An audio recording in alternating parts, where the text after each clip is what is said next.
masjid kita, lebih dulu saya ingin memaklumkan di segi latar belakangnya. Masjid kita apa yang telah disediakan oleh pemaju di segi alam tu, kedudukannya, lokasinya adalah betul-betul bersebelahan dengan Tesco.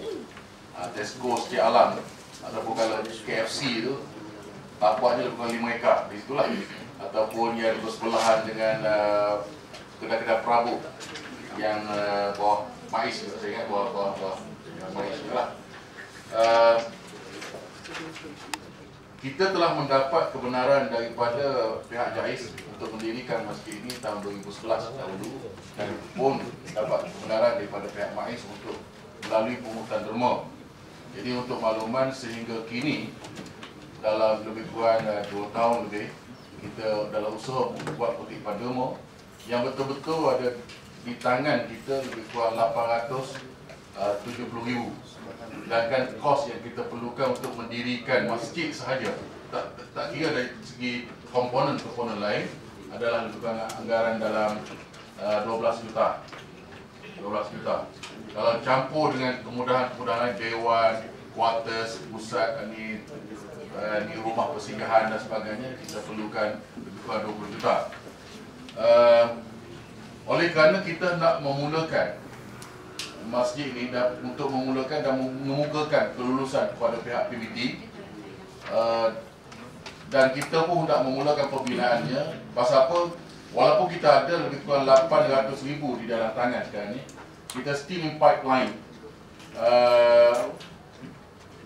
derma yang insya-Allah kita akan dapat lebih kurang 4 juta lagi. Maknanya untuk kita buat permulaan ni, kita jangka akan perolehi untuk tahun ini saja lebih kurang 4.8 juta.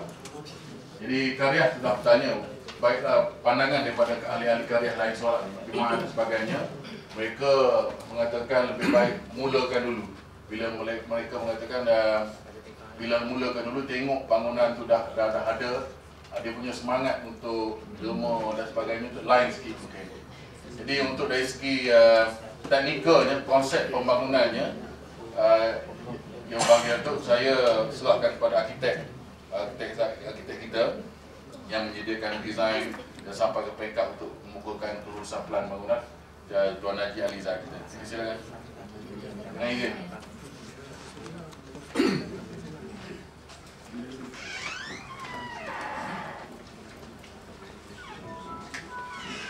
Assalamualaikum warahmatullahi wabarakatuh. Saya Aliza daripada Aliza Arkitek.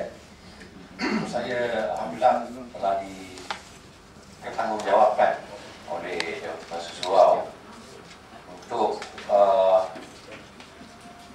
mereka bentuk bangunan Masjid Setia Alam ni. Dan semenjak saya mula dilantik untuk mereka bentuk masjid ni, banyak perubahan-perubahan yang kita harus ambil kira. Perubahan-perubahan ini berpengaruh daripada segi kos dan sebagainya, dan juga ada sedikit perubahan-perubahan yang kita harus patuhi mengikut kehendak Majlis Penerangan Shah Alam. Jadi apa yang saya akan persembahkan pada pagi ini, insyaAllah, adalah satu reka bentuk yang telah mengambil kira perubahan-perubahan daripada reka bentuk saya yang asal. Tetapi ciri-ciri dan juga konsep saya yang awal itu, saya masih mempertahankan dari segi sebenarnya, dari segi desainnya. Tapi perubahan-perubahan itu lebih kepada mengurangkan sedikit dia punya floor area, keluasan lantai, dan juga beberapa faktor-faktor sisi banner yang berpengaruh tentang kos. Ya. Jadi tanpa buang masa lagi, saya teruskan persembahan saya. Lalu kita tengok slide saya. Sebagaimana yang Tuan Haji Imam kita tadi dah jelaskan tadi, site itu lebih kurang 5 ekar. Tanah itu tanah rata ya. Dan alhamdulillah dia punya tapak ni dia tak ada banyak masalah pasal infrastruktur. jalan dan sebagainya itu memang dah ada sedia ada. Memang ada sedia ada. Jadi tanah dia rata, jalan di hadapan dan juga di samping tapak itu memang tak jalan yang baik sedia ada yang telah disiapkan oleh dan telah disediakan oleh pihak pemaju. Untuk mengenali kedudukan itu, ini ada Tesco, ini tapak kita. Di sini ada Kentucky Fried Chicken dengan Pizza Hut. Itu dia punya landmark. Next. Ini gambar tapak dia. Ini jalan yang ada di depan masjid betul, tapak masjid. Dan di seberang jalan tu ada satu kawasan hijau. Kawasan hijau ni sepanjang jalan itu sebenarnya di atas tu ada electrical pylon. Jadi itu satu daripada advantage site kita tu. Tidak ada bangunan di hadapan yang melindungi pemandangan kita punya masjid. Dan insyaAllah kalau masa sembahyang Jumaat dan sebagainya tu, jalan ni tu dia bebas daripada kesesakan lalu lintas. Jadi jalan depan masjid ni sebenarnya kita boleh gunakan untuk parking untuk masjid masa hari Jumaat ataupun masa peak hours macam sembahyang hari raya sebagainya. Itu yang pandangan yang kita dapat lihat daripada next. Jadi pada segi konsep itu yang kerana setiap alam ni dia satu kawasan perumahan yang menitik beratkan landscape. Jadi macam taman dan juga waterscape. Jadi kita mengambil kira ciri-ciri design setiap alam itself, dengan garden dia, dengan taman dia, dengan landscape, waterscape dia tu, kita masukkan ciri-ciri ini ke dalam reka bentuk bangunan masjid kita. Kerana itu saya describe masjid kita ni sebagai satu masjid dalam taman atau mosque in the garden.